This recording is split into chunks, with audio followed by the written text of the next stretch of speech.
Howdy folks, Spencer here, and today I want to talk to you about the latest batch of news for STO on both PC and console. As always, chapters are listed down below. The first bit of news for today is from Reuters here. Embracer is weighing options to sell Gearbox Entertainment. The reason this is relevant to those of us that play STO is because about 2 years ago, Embracer purchased Perfect World Entertainment and Cryptic Studios. Cryptic is the company that develops STO, and they made Perfect World and Cryptic subsidiaries of Gearbox Entertainment. Well, Embracer has not had a very good year. They had a $2 billion deal fall apart, and they are looking to sell some of their assets to cover the financial hit that they took. And Gearbox Entertainment is one of the things that they are currently weighing as an option to sell to another company. So it's still too soon to say whether or not this is a sale that will actually happen or what company would be picking up Gearbox, but you just need to keep in mind that we may see new owners for Gearbox and Cryptic Studios here sometime in the next couple of years. And for all of you that were hoping that the Embracer acquisition would result in a large influx of funds to further develop the game, I think this pretty much has just killed that idea. We've already seen that there really hasn't been that much of an uptick in development since the acquisition 2 years ago. Rather, the things that we have seen is the new Play Star Trek Online website, which everyone is a really big fan of, right? Everyone's a big fan of this. So we saw this new Play Star Trek Online website, and we've seen a new launcher for the game. That is the big changes that we've had in the past 2 years that are likely Gearbox related. So yeah, I think it'll be interesting to see what happens. You know, if another company does end up picking up Gearbox and therefore Cryptic.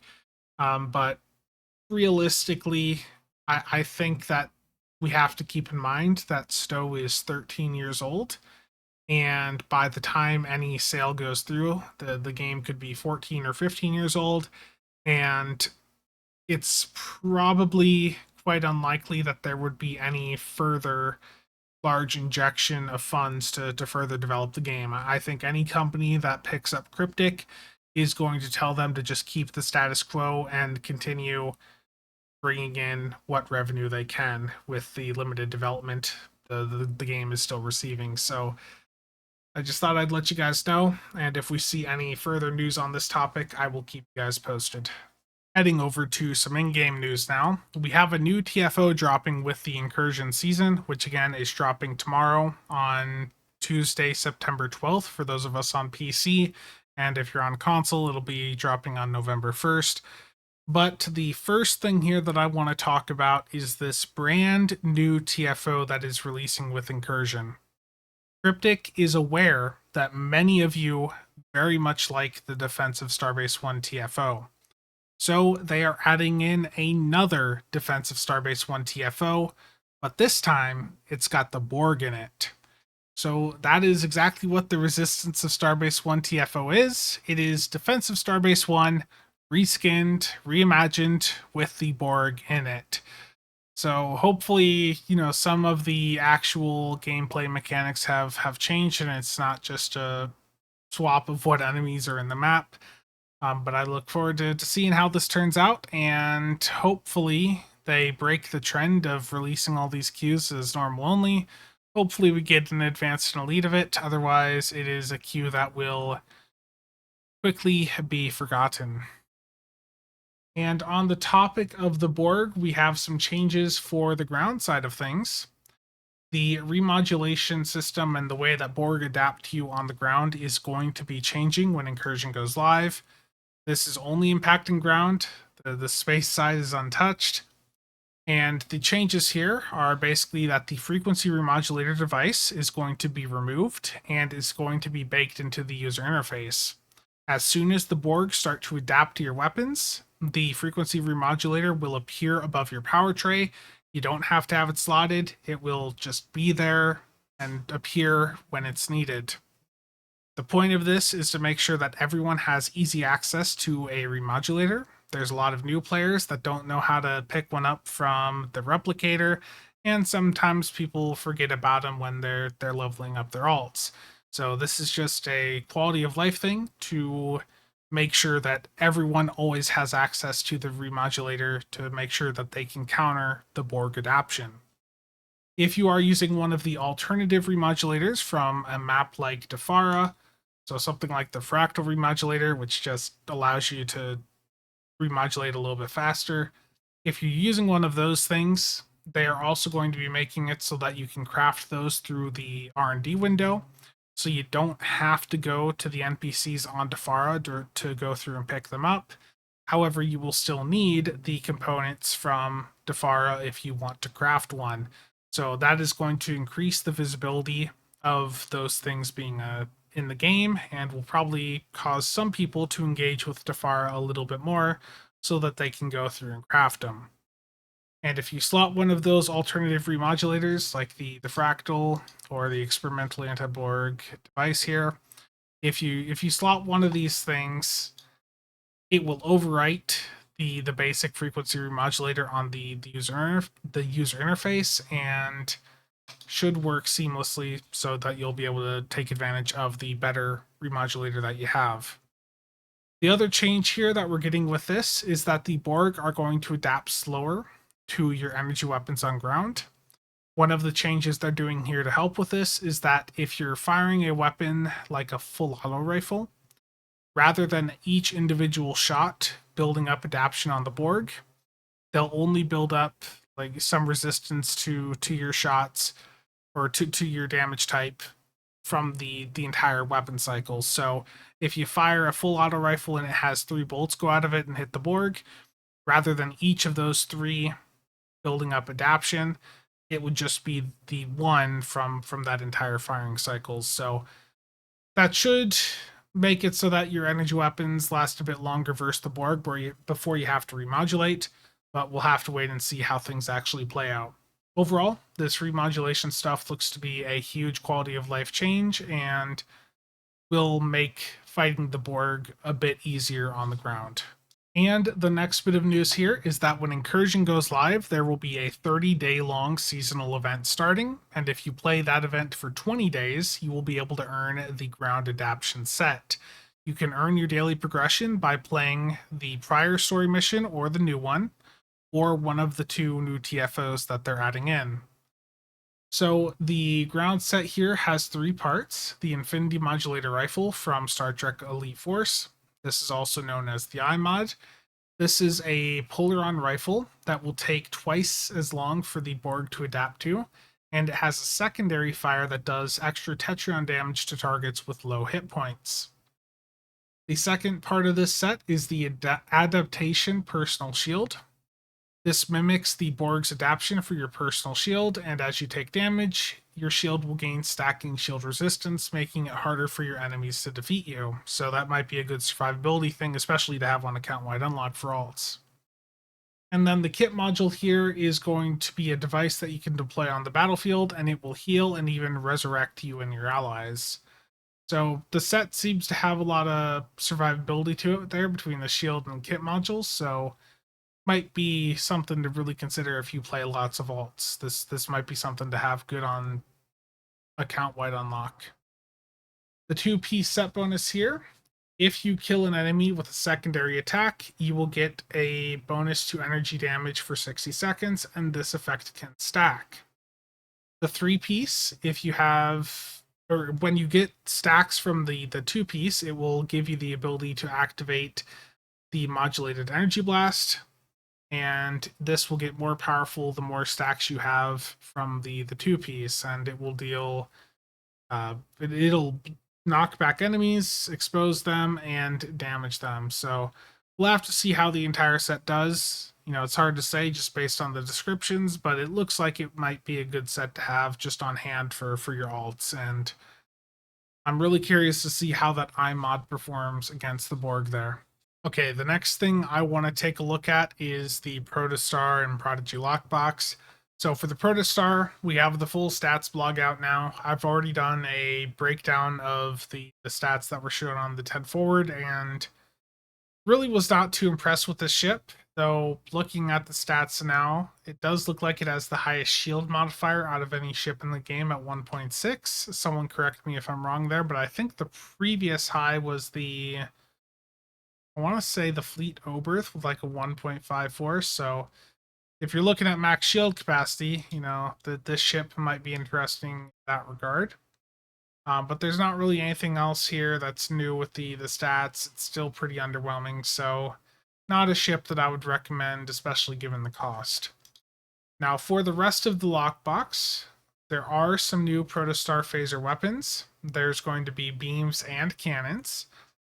Protostar phasers are equipped with a regenerative phaser emitter that can return a small amount of energy back to weapon, shield, engine, or aux power. So it's a similar proc to what we saw on the Protostar Omni, which sucked from the recent no-win event. So not really a good proc, but if you like the visuals, then there you go. We have 5 new duty officers.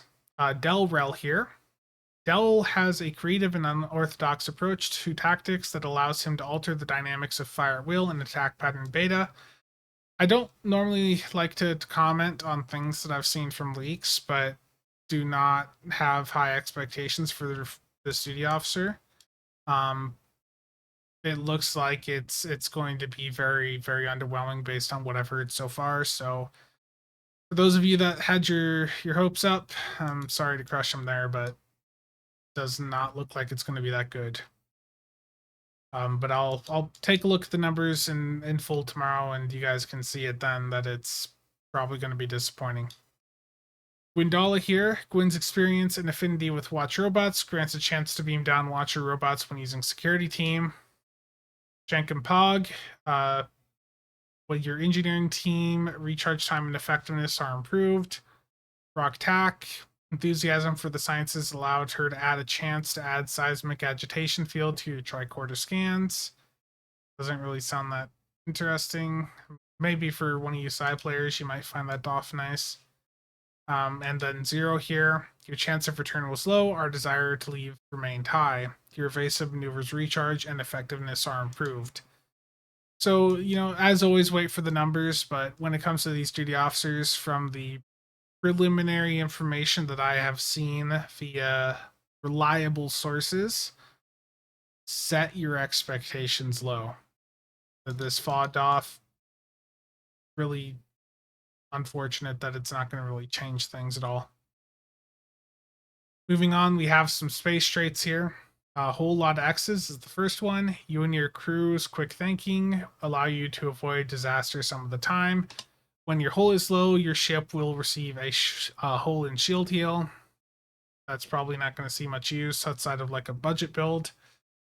Then we have the old Razzle Dazzle. When under pressure, your crew comes up with unorthodox methods to temporarily boost system effectiveness. That is a very vague description there, so we don't really know what that does. And then there's Go Fast. An advanced understanding of propulsion systems allows your ship to be faster at and more agile at impulse speeds. You gain random amounts of power to all subsystems for a short while after you are critically hit in space combat. Realistically, I just am not impressed by any of these traits. Like, nothing here really looks impressive so far. We have a new kit module called Watcher Robots. When you use this kit module, it will spawn in 3 of these things. Each robot is capable of firing an energy bolt, and it will discharge melee range and electrical shock that can stun targets. Then we have a new kit frame here, a tricorder Protostar. This will give you a stronger tricorder scan in exchange for a longer cooldown. We have some new ground weapons here, a phaser high density rifle and stun pistol. And these Protostar phaser ground weapons have a chance to grant weapon proficiency, willpower, kit performance, or personal shield hardness for a short duration. So probably not going to be anything important. And then in the Lobby store, there is these 5 new melanoid slime worms that they're going to be introducing. For some reason, the picture only has 4 of them, but there is indeed 5. Overall, I have to say that this lockbox I imagine some of you are going to have fun, using some of the items from this lockbox, but this is definitely one of the more underwhelming lockboxes that we've had in a while, in my opinion. So my expectations for things like the DOFs are low, and I think that once you guys actually see the numbers on these things, your hopes of Fire at Will getting a nice buff are going to be dashed. So I will be streaming tomorrow when the season goes live, and I'll try to copy some keys over to Tribble if Tribble's updated at that point, and see if I can rip open some lock boxes over there if they have it updated, and see just how bad the drop rate for all this stuff is, and take a look at the numbers of everything. And heading over to the console side of things, there is still a 35% legendary sale going on right now on console, alongside a return of the 10th anniversary bundle. I'm a bit late to covering this specific sale, so it is almost over. You guys have about one more day to go through and take advantage of it. So if you have a legendary bundle you've been looking at over on the console, or the 10th bundle, then try and take advantage of that before the sale ends tomorrow, September 12th at 12 p.m. Pacific time. And for those of you on console, your 4th event in the year-long event campaign is up right now. That is the No Win Scenario event. That event is going to be running up through September 27th. So if you have not started it yet, you do still have time to go in and get it completed without putting any money in. So do make sure to go through and participate in it. It's pretty easy to do, being a no-win scenario event. Just do Arena of Sompek or Kobayashi Maru once a day. The reward is the Protostar Experimental Technologies Space Set, which is a Protostar-themed shield array, Warp and Singularity Core, and an Omni Beam Phaser. The set is not really that good from a performance point of view, but from a fun point of view, the 3-piece does allow you to have another barrel roll on your ships, and when you do the barrel roll, it will throw your warp core at the enemy and do some damage. So it's a fun set to use, just not one that I would recommend for performance aspects. Now, outside of that, on the patch you guys had on September 6th, the Quantum Maelstrom Torpedo rework did go live on console, and this did increase the damage and recharge time of that weapon. But if you use it against enemies when they are at certain conditions, then the damage the Maelstrom does will be doubled. So it's a pretty nice change. I've enjoyed it on PC. I know some people still are not happy with it, but I think those of you that took Maelstrom off will be glad to put it back on your build, because I think it's good enough for people to put on their build for regular use again. The other big thing here for console is that they added auto queue conditions for 41 consoles, reputation, faction actives, and other powers which lacked them. That is a huge quality of life improvement there, and I appreciate them going through and getting that all added. The rest of the stuff in this patch was just fixes for things that weren't showing up, so that is actually it for the news today. As always, if you guys have any thoughts, any questions, anything like that, feel free to drop them down below. I will again be doing a stream when the Incursion season goes live tomorrow on September 12th. I'll probably do the stream just as the server is coming back up. So if you're wanting to see how things are, get an idea on what some of the new lockbox stuff looks like, then make sure to stop by the stream. But that's going to be it for today. Again, thank you to all channel members and viewers for the continued support. See you guys around.